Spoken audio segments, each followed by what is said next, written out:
Hey everyone, Alex here. In this video, I'm going to show you how to insert a page number starting from a specific page in Microsoft Word the best way. So I have this document where the content doesn't actually start until the third page. So I want to start the page numbering from there instead of the start. And the first thing I'm going to do is I'm going to click just to the left of my title on the page where I want the numbering to start. I'm going to then go to Layout and Breaks, and we're going to add a new section break here. So click on this, and then now we've created a new section break. We're going to go to Insert, and we're going to look for page numbers at the top here, and then just pick where you want the pages to be. I'm going to put mine in the bottom on the middle, for example, and we see the page numbers have been inserted, but there's a few things we need to clean up. The first problem is it obviously doesn't start at 1.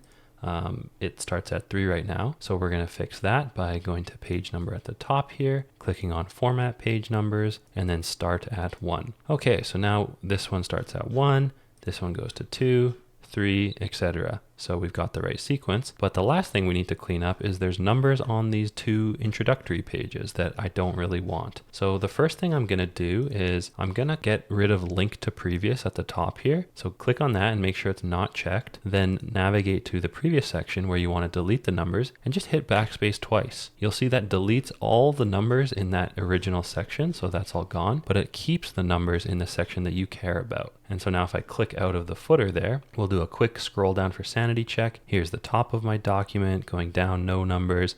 On the third page, starting with 1, 2, 3, 4. And boom, there you have it, the easiest and best method to add page numbers starting from a specific page in Microsoft Word.